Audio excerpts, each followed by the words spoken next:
Hi, my name is Shua and I'm the host and founder of a podcast called Light Up with Shua. This is part 2 with Judy Nauman.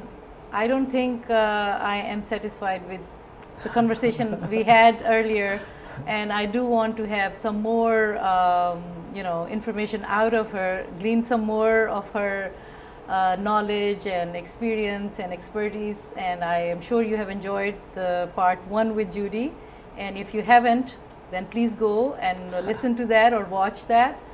Please don't forget to subscribe, rate and review Light Up with Shua, and you can find Light Up with Shua on YouTube to watch, or the Groton channel, or you can listen to it on iTunes, TuneIn Radio, or Spotify.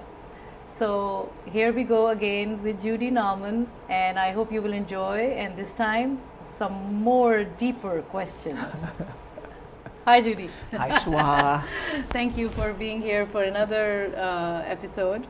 Thank you. Just that wasn't enough with Judy, Oh, there's not going to be much to be picking here, I'm afraid. No, there's a lot. Thank you. It takes a little time to get answers from you, but so talk about interfaith and intercultural activities that you have been, and there are a few that you would, like to mention. Well, one of the things we had started to talk about was both of us are on the Groton Interfaith Council. Yes. And that's been an interesting process about how do we bring people to the table to learn more about interfaith. And so as you know, I'm sort of telling you things you know, but we've tried a lot of different things about do we want to educate folks about different faith traditions. So we've tried different ways of talking about break the fast in Ramadan, about Sukkot, about the Seder, yeah. For some of the Jewish holidays. We have done a Christmas tree lighting ceremony to honor the Christmas tradition for the Christians. Community tree lighting, right? We've now made it more of a community tree lighting. Okay. So we've tried whether we wanted to focus on a specific faith tradition, and now I think we've moved to more about where the faith traditions intersect. So one of the things we talked about is looking at the fasting tradition as it overlaps different faith traditions, because there's a fasting tradition in the Christian faith, there is in the Jewish faith, there is in the Islamic and faith. many other faiths, but here as we well. are more talking about some. So I think that's kind of where we as an Interfaith Council have moved. And one of the things that you and I both really were so involved in was we knew there was going to be a Hindu temple coming to Groton, and we both saw this film on Waking in Oak Creek. And although it was about a Sikh temple in Wisconsin, a white supremacist opened fire in that temple thinking it was a Muslim temple and that he was killing Muslims. And it was a horrible tragedy, and many people were killed. But they made a film more about what the community did and what the police department did to come together to try to get to know each other better after the shooting. And it was our intention to show this film in Groton so that people would begin to know there's a Hindu temple in their community coming, there are other faith traditions in their community, and they would reach out to get to know them. Heaven forbid that there would have to be a tragedy to happen before we would do that. So those are the kinds of things we've been trying to do, we've been doing in the Interfaith Council, trying to get people to come to the table and learn a little bit more about each other. And that's where I would say your positive worrying can help. Yes. With my not worrying too much, but being concerned and bringing such an event was a combination of our both having an approach of like, no, I think it's very important. I'm saying, yeah, it is important, but you're saying, no, this is very important because God forbid, Yeah. And that's where I think you can use your worrying in this manner, that you can be foreseeing some things in order to make things better. So That's wonderful. You just made that an asset. All right. all right. Yes, So that is. and also we in Groton Interfaith Council we have done interfaith panel discussions. Yes. And brought different Yes. people, and we are hoping to do that more. Yes. But thank you for that, and also talk about another group that we have in Groton that I am not so involved yet in it, but you are. So would you like to talk about that? I would. You just reminded me, though, can I say a wee bit Yes, more about sure. the panel discussions? Yes. In particular, we decided to, as you know, focus on the Abrahamic faiths, and it wasn't a term I knew before the Interfaith Council, but as you know, it's the faith traditions that have come from the prophet Abraham as the father of their traditions, and that would be Christianity, Islam, and Judaism. And we had that panel discussion with those three faiths being represented. What I took away from that discussion, and I know lots of other folks did, those three panelists not only talked about the similarities where those three faiths overlap, because they have common traditions in Abraham as their dad, their father, but those three panel members also talked about where they differed. And I think all of us in the audience felt how rich that was, that we don't want to just gloss over how they're different. We really do need to honor the differences and honor where they're not different. And I think we all left that conversation going, okay, they are indeed different and there are similarities. Can't we honor both? If we can embrace that, hallelujah. I think they really helped me see, oh no, let's not talk about how they're different. Yeah, let's do.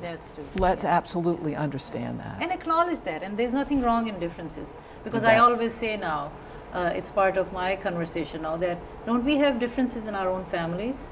Yes. Right? Yes. So think of families and then come to the table with that approach that yes, this is a family member that is annoying and I don't like him or her, but you know, I will be willing to, you know, let go a little at least, or try to make a good relation or terms with it. So I think that's how I have been doing. I think you're right. Well said. So, all right, that's good. So talk about civil discourse. I will. A little bit. About a year and a half ago, a group got together in Groton, and their intention after the presidential election had really split people in different camps, to want to figure out a way that people could have conversations with each other about differences without wanting to duke it out. And we were invited, so they invited people of Republican and Democrat positions, but also interfaith. So it's really why Shua and you and I got included on that group, because they thought that would be a richness in that mix of different conversations too. So we've been meeting together for now a year and a half, talking about how can we have conversations in Groton in particular, in a way where, again, the intention is not to convince you my way is right, but to at least build a better understanding of what one believes that's different from me.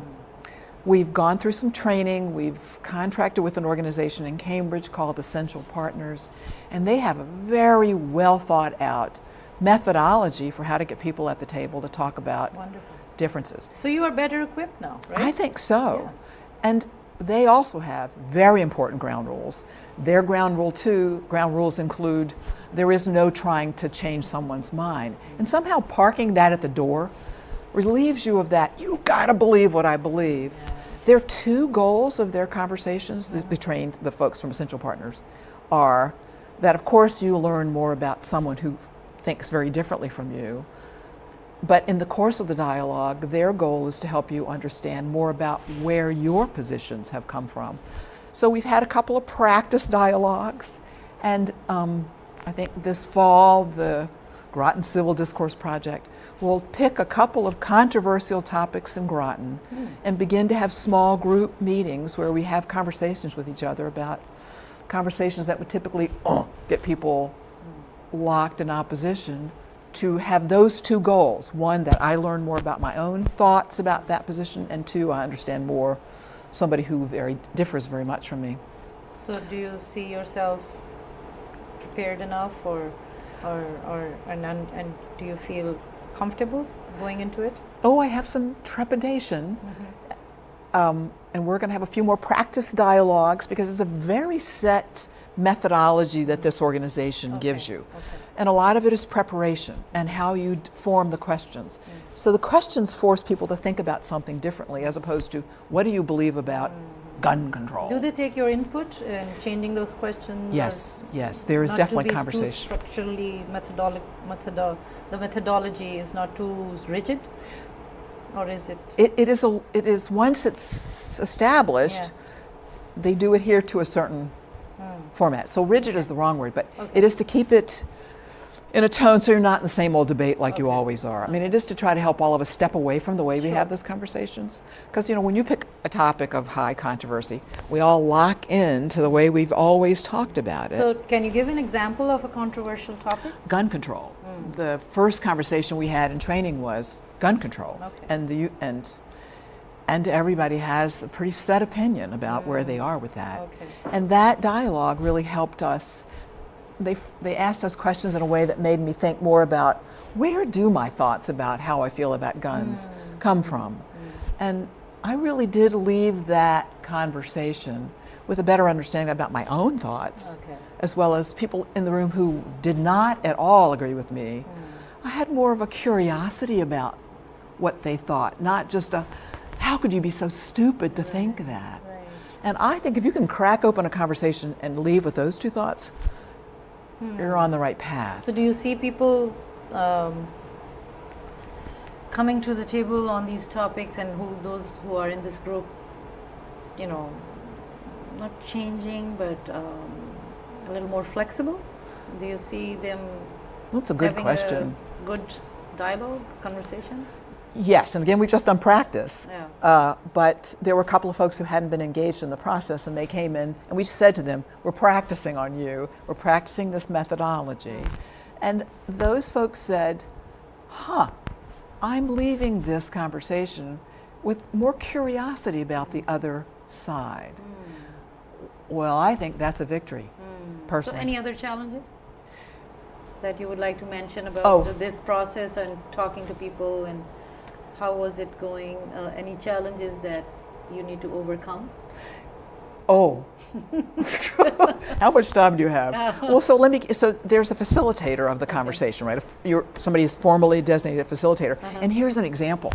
I'm so used to, when I'm listening to someone, shaking my head, giving them all kinds of visual cues. When you're a facilitator in this particular format, you almost want to be invisible, so the conversation is among the folks in the room, and you don't want to appear to take sides.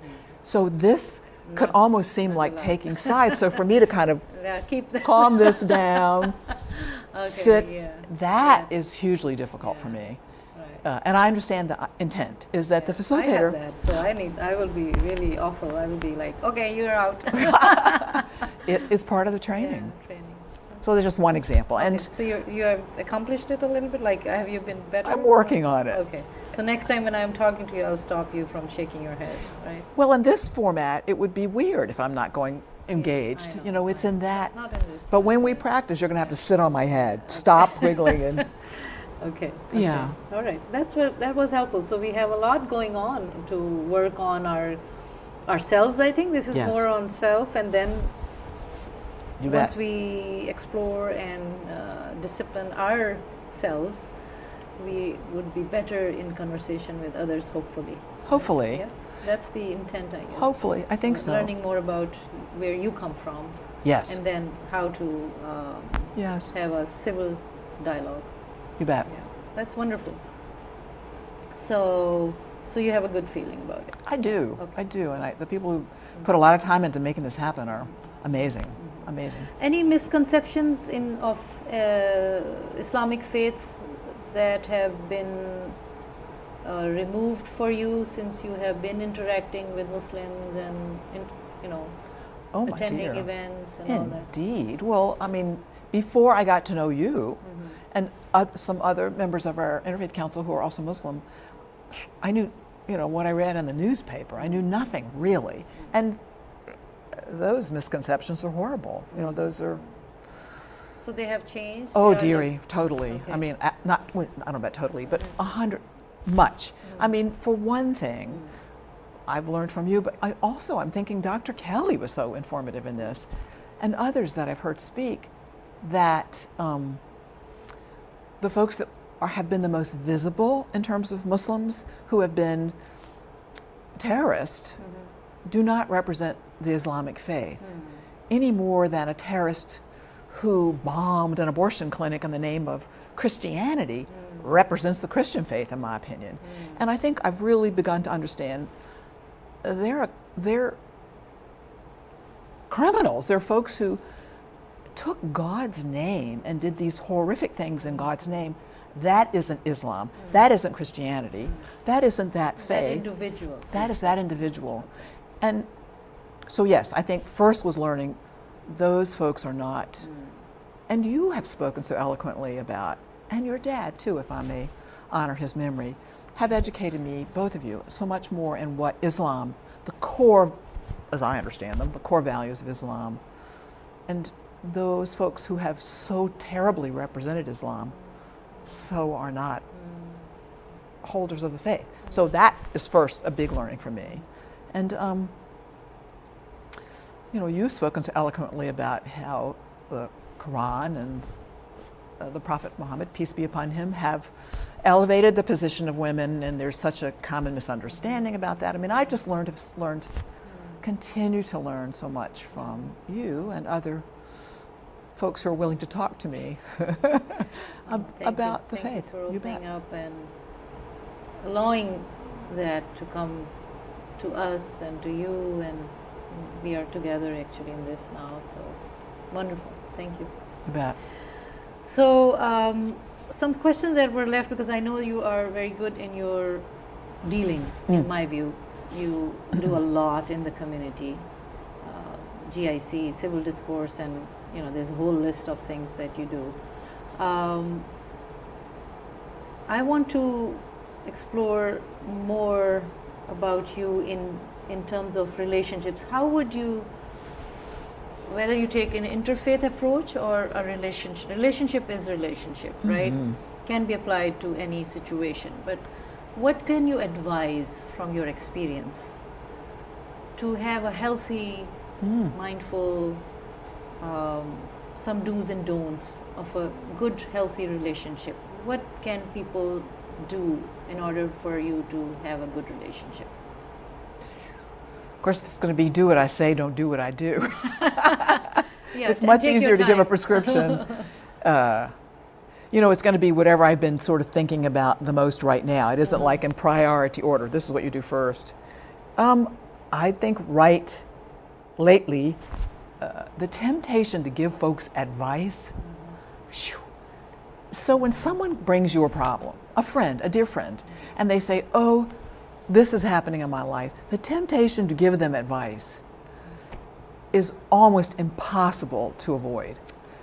And I think that probably rule number one is bite your tongue till it bleeds. So That- avoid advice. Okay. And that's real good in spousal relationships. Okay. But I think it's really important in friendships, and very hard. Unless the friend says, maybe even if the friend says, what would you do if you were me? I mean, a lot of times it's, well, more importantly is, what do you think?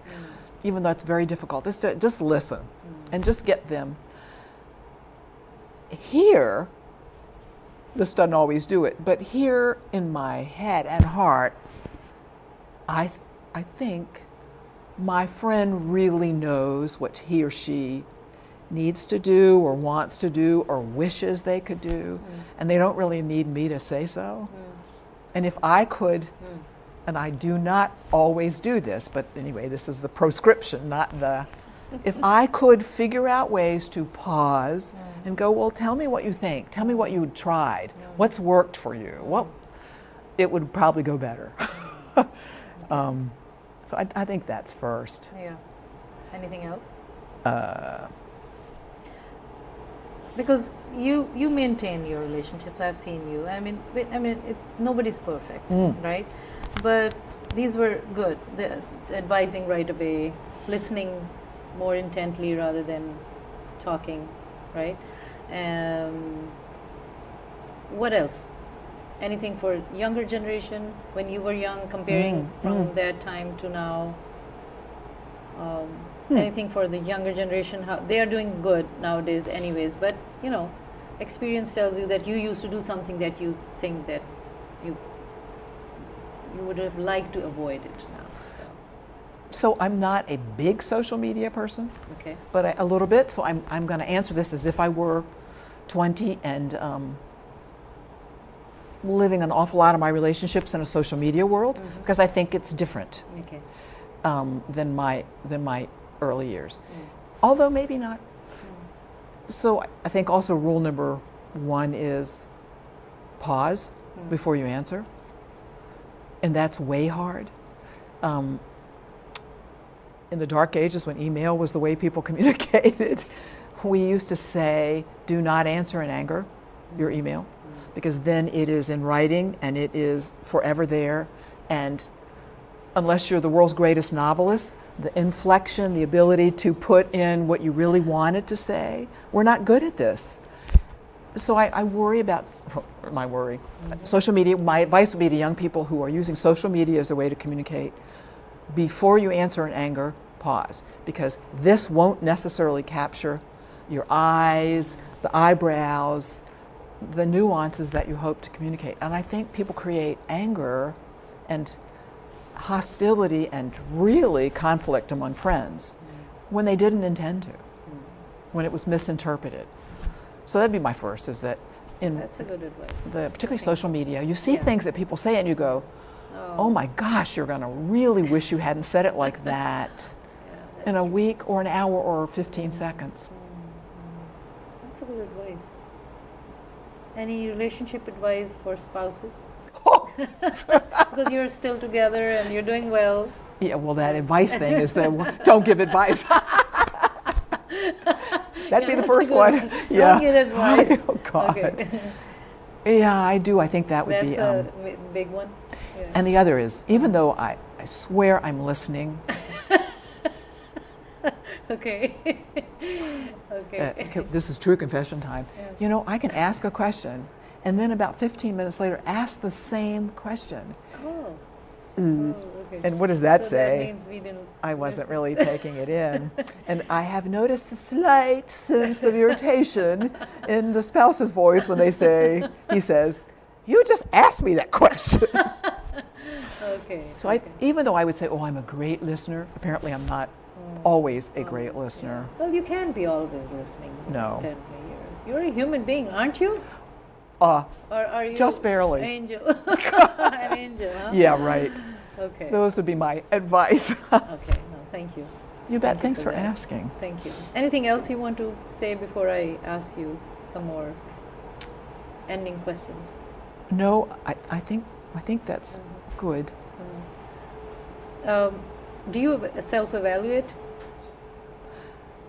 Maybe to a fault? Okay. Yes, okay. I do. And to some extent, I think that's really important. Okay. Okay.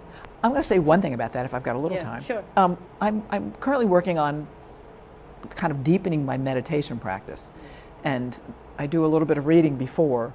And I think part of that practice is to, when things show up, when thoughts show up, self-negative ones or whatever they are, to just acknowledge them. Oh, there's that. Oh, I recognize that.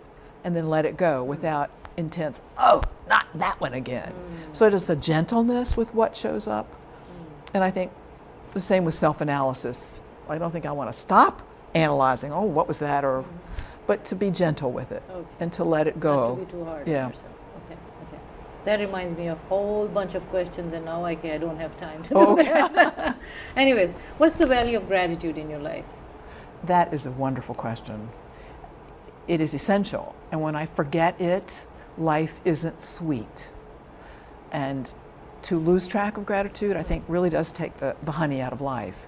And to spend time really going, oh, wow, I'm so grateful for the sound of wind in the trees. Little things puts that sweetness back in life. And it is easy to get caught up in whatever is making you and not notice. I know gratitude is essential for me. Can you give an example of your daily thankfulness for something that you can share? One is health. Okay. Every day that I wake up with health, I think there is no greater gift.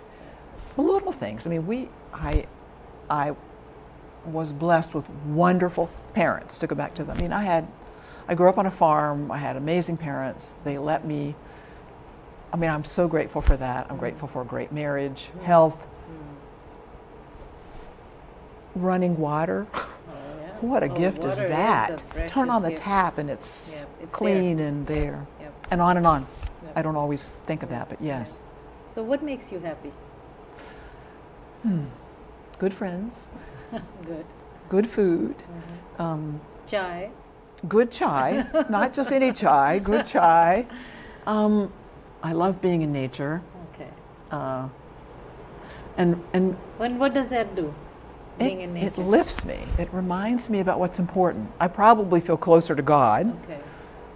but I feel closer to God when I'm in a good conversation with the person that really matters to me. Those things make me happy. Thank you. Thank you. What is the value of time, especially you being in FAA, and you must be very particular about time. But that time, and of course, time Yeah. on Earth, or value of time in a perspective that you like to take at this time. At this time. I love it. So I do not know where I ever heard this, but in some course of my spiritual reading, there was a kind of a priority order of where one should spend one's time. And first priority is God, second priority was self, third priority was family, fourth priority was work. But for much of my work life, it was exactly reversed. First priority was work, second priority was family, third priority was self, fourth priority was God. I mean, I just got so caught up in the career and the work. So at this point in life, I have the luxury of being retired, although I've got myself so volunteer involved, but it's a luxury that I really try to recalibrate those priorities and also not to fritter what precious time I have away on worry. So that I worry about worrying, but I think time is so precious. And there's also a wonderful Buddhist quote about we operate under the misconception that time is unlimited. And I try to remind myself that it's not. So it's precious. That's what I think about time. Thank you. You And bet. I will once again ask you, maybe you'll answer it differently. What lights you up? Well, I will answer differently because I'm thinking about being in a kayak with another dear friend in a kayak, Oh. and we heard a loon. That lit me up. So to be paddling in that kayak with you and hear that loon, wasn't that just magic? Yes, you bet. Thank you. Thank you so much. Thank you, dearie.